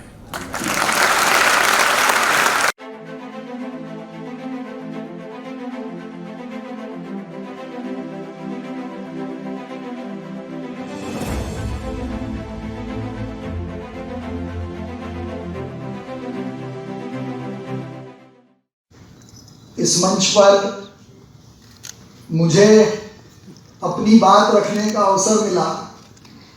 इस सौभाग्य के लिए सर्वप्रथम इस सदन में बैठे इंदौर के सभी नागरिकों का, प्रबुद्धजनों का मैं हृदय से वंदन, अभिनंदन और धन्यवाद प्रकट करता हूँ। आज के इस कार्यक्रम के मुख्य अतिथि, मुख्य वक्ता, प्रखर चिंतक, विचारक, मैकेनिकल में डॉक्टरेट डॉक्टर सुधांशु त्रिवेदी जी, स्वदेश के अध्यक्ष डॉक्टर मुकेश मोड़ जी, प्रबंध संचालक श्री विवेक गोरे जी, किमरिका के फाउंडर, इंदौर में स्टार्टअप्स को नई दिशा देने वाले मोहित जैन जी,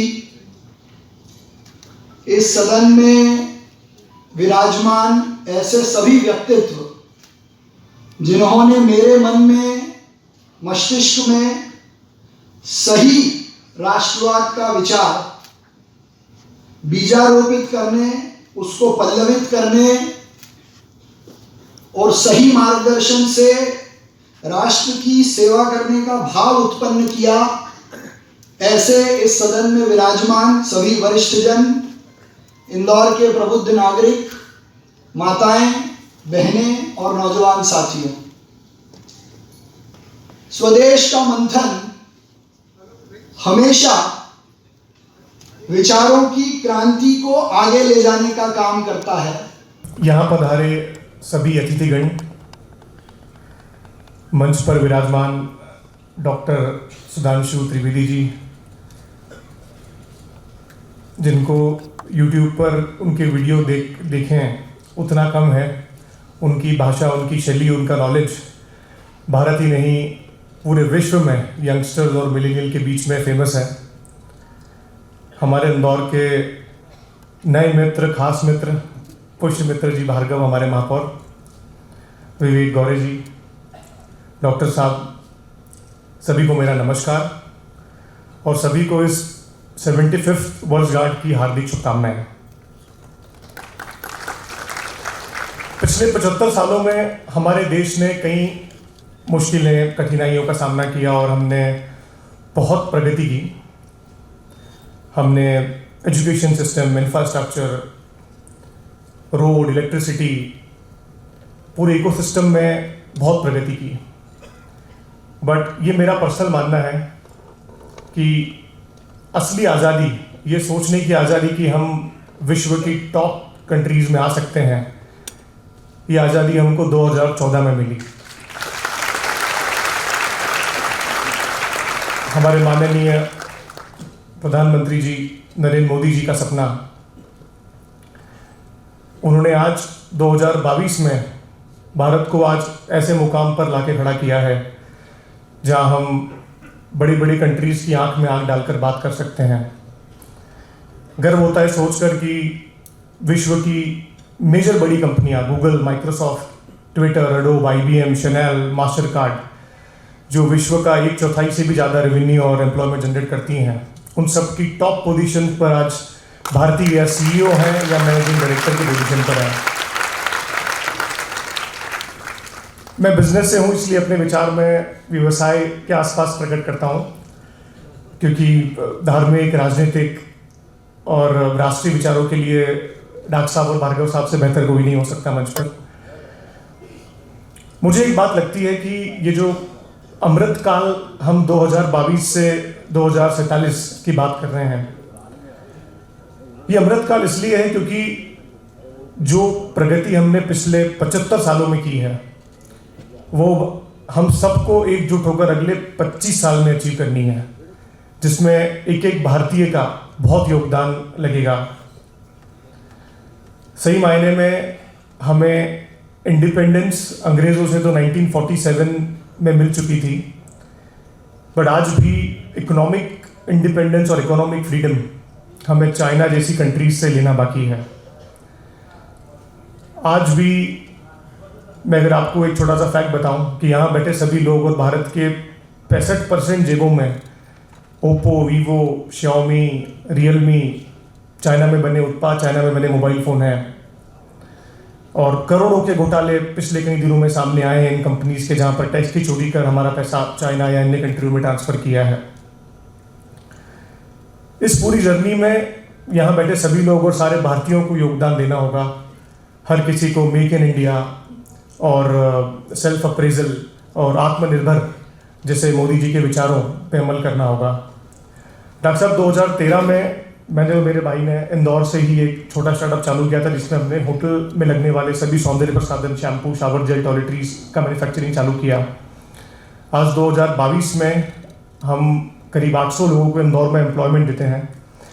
हमने एक चीज़ करी, हम लोगों ने दरवाजे केवल हमारे लिए नहीं खोले, हमने एक प्रोग्राम चलाया प्रोक्योर विद इन 100, जिसका मकसद ये था कि अमेरिका की फैक्ट्री में लगने वाले रॉ मटेरियल, पैकेजिंग मटेरियल का 50% से भी ज़्यादा सप्लाईज इंदौर के 100 किलोमीटर की रेडियस से हमको खरीदना है। आज 2022 में मैं गर्व से कह सकता हूं कि हम इंदौर के 20 किलोमीटर की रेडियस में करीब 25 से ज़्यादा कंपनी से पार्टनरशिप कर करीब 2,500 लोगों का इनडायरेक्ट एम्प्लॉयमेंट जनरेट करते हैं। और जो इंडस्ट्री भारत में हिल्टन, हायत, मैरियट, जुमेरा जितनी होटल्स हैं, 90% टॉयलेटरीज भारत में चाइना से इंपोर्ट हो रही थी। आज वो 90% को हमने 0% कर दिया है और हम 20 कंट्री में एक्सपोर्ट करते हैं। एजुकेशन को लेकर, कल्चर को लेकर, सेफ्टी को लेकर, वो हम सबको मिलकर बदलना है। बिकॉज पिछले 10 साल में जो मेगा ब्रेन ड्रेन हुआ है कि भारत के बच्चे यहाँ पर पढ़ते हैं, स्कूल कॉलेज करते हैं और वो US, UK जाकर सेटल हो जाते हैं। आज की जो नई जनरेशन है उस जनरेशन में इतना पेशेंस अब नहीं रहा कि वो इस एनवायरनमेंट की हर्डल्स को पार कर पाए जो हमारे पिताजी के समय या यहाँ बैठे काफ़ी लोगों की जनरेशन में पेशेंस था। तो मैं यही बात कहकर अपनी चीज़ को समाप्त करूँगा कि हम सबको एकजुट होना है इस एग्रेसिव ग्रोथ में, और इस अमृत काल की जो अपॉर्चुनिटी हमको मिली है, हमको एकजुट होकर ये 75 साल की ग्रोथ को 25 साल में अचीव करना है। डॉक्टर साहब, इंदौर के लोग बहुत जुझारू हैं, बहुत ही भावुक हैं। इनको कोई भी दिशा दिखा दी जाए तो इनको नंबर 1 आना जरूर आता है। इंदौर, भारत माता की, भारत माता की। बहुत बहुत धन्यवाद सभी का, स्वदेश का, मुझे यहाँ बुलाने के लिए धन्यवाद। नहीं, स्वदेश हमेशा से विचारों की क्रांति के लिए जाना जाता है। स्वदेश ने देश में राष्ट्रवादी विचारों को स्थापित करने में बहुत महत्वपूर्ण भूमिका निभाई है, और ये मंथन उसमें बहुत बड़ा कार्यक्रम है जो बहुत पहले से चलता आ रहा है। कई देश के वरिष्ठ ख्यातनाम लोग इसमें आए हैं। आज सुधांशु जी ने भी अमृतकाल और भारत के वैभव पर बहुत गंभीरता से अपनी बात रखी।